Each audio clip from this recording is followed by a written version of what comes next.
जबरदस्त राहुल गांधी पर प्रहार किया गया है। राहुल गांधी ने सवाल पूछे, बीजेपी ने पलटवार किया। सुनवाता हूं आपको। That every thread आरएसएस का प्रोजेक्ट देश के संस्थागत ढांचे पर कब्जा करना था और मैंने कहा कि शिक्षा व्यवस्था पर कैसे कब्जा किया गया है। एक के बाद एक कुलपति की नियुक्ति योग्यता, क्षमता या वैज्ञानिक सोच के आधार पर नहीं, बल्कि इस आधार पर की जाती है कि वो किसी खास संगठन से जुड़ा है। दूसरा कब्जा जो लोकतंत्र को नष्ट करने में मदद करता है वो है खुफिया एजेंसियों पर कब्जा। यहाँ गृह मंत्री बैठे हैं, सीबीआई, ईडी, आयकर विभाग पर कब्जा और नौकरशाहों को व्यवस्थित रूप से तैनात करना जो उनकी विचारधारा का समर्थन करते हैं। and they believe ये चुनाव आयोग की बात करते हैं। इस देश का पहला चुनाव कमिश्नर जब वो रिटायर होते हैं तो उसको सूडान का ये राज्यपाल बना देते हैं। वीएस रमा देवी जब रिटायर होती है उसको हिमाचल का गवर्नर बना देते हैं। टीएन शेषन जब रिटायर होते हैं तो उसको अहमदाबाद में भारतीय जनता पार्टी के खिलाफ कैंडिडेट बना देते हैं। और एमएस गिल जब रिटायर होते हैं तो वो इस केंद्र के मंत्री 10 साल तक इसी सदन में रहते हैं। किस चुनाव आयोग की बात करते हो? किस ईमानदारी की बात करते हो? किस पारदर्शिता की बात करते हो? कौन सी कांग्रेस की बात करते हो? सीबीआई की बात कर रहे थे। अश्वनी कुमार जो सोनिया गांधी जी और राहुल गांधी का सिक्योरिटी अफसर था वो सीबीआई का डायरेक्टर बनाया जाता है।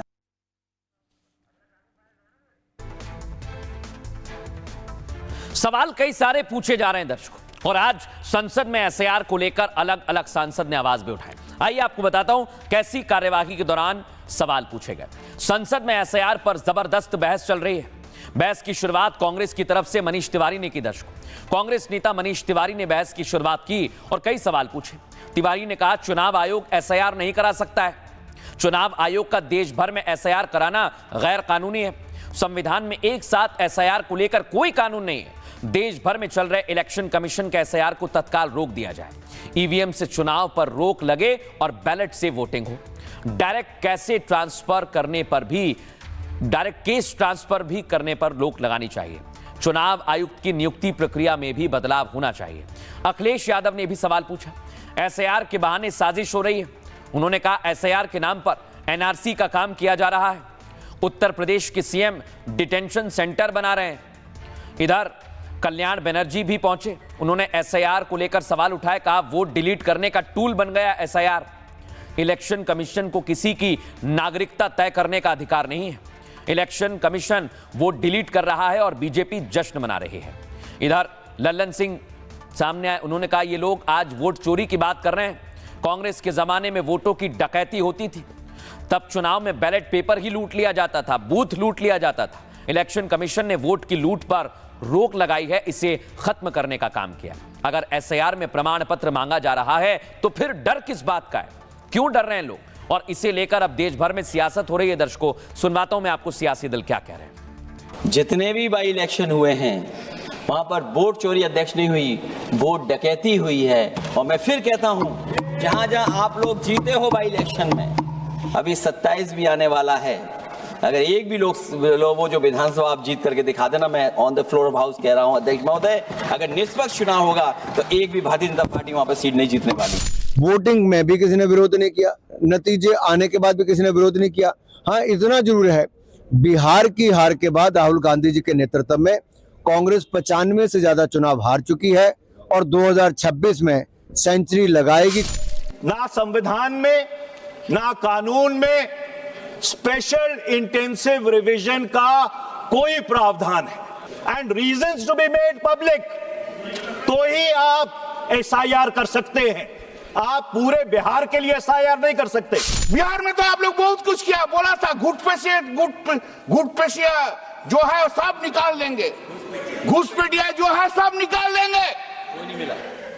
मोदी जी जाकर स्पीच दे आ रहे हैं, हम लोग तो घुसपैठिया का निकालने के लिए एसआईआर किया है। एक घुसपैठिया नहीं मिला।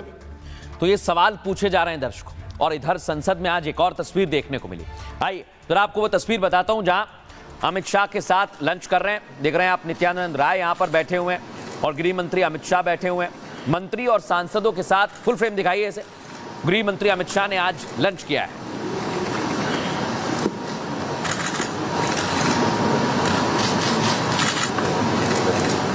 अब दर्शकों, आज गृह मंत्री अमित शाह राज्यसभा में वंदे मातरम पर चर्चा के दौरान कांग्रेस की पोल खोलने मैदान में आए और उन्होंने कांग्रेस पार्टी पर और वंदे मातरम को लेकर सारे संशय पर जवाब दिया।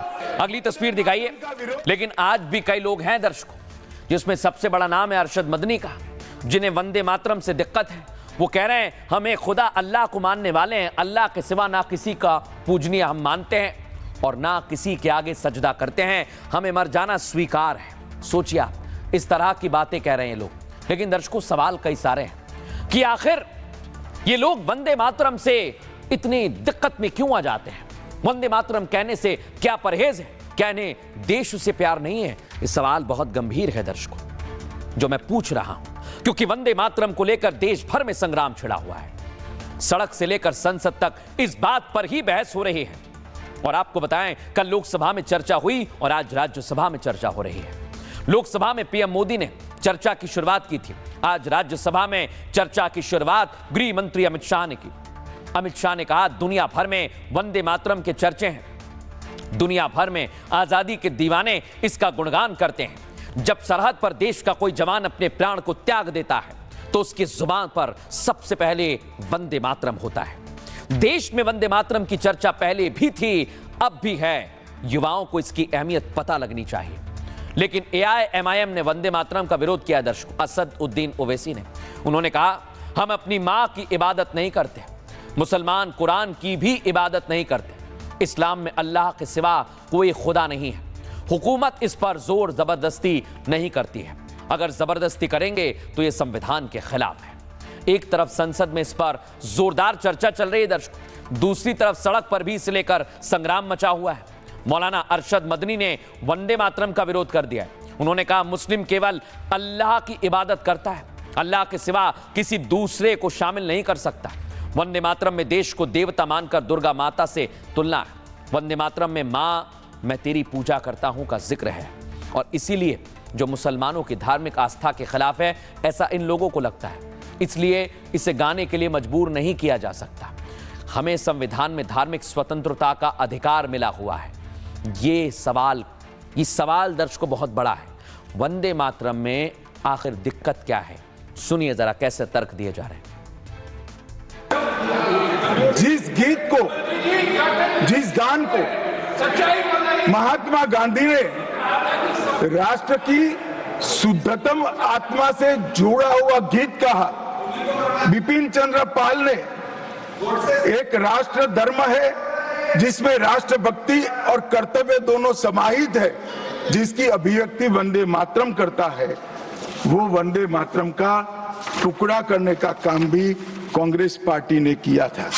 वंदे मातरम गाना पहले से ही मुझे आदत हो गई है, हम गाते रहते, लेकिन वंदे मातरम नहीं गाने वाले अब शुरू किए हैं, उनके लिए मैं धन्यवाद अर्पित करता हूं। अगर भारत को देवी कहने और उसके आगे सजदा करने तो दरअसल कौम परस्ती को, वतन से मोहब्बत को मजहब में तब्दील कर रहे, और फिर यहां पर बोल रहे कि अगर भारत में रहना है तो वंदे मातरम गाना पड़ेगा। भाई ये तो संविधान के खिलाफ है।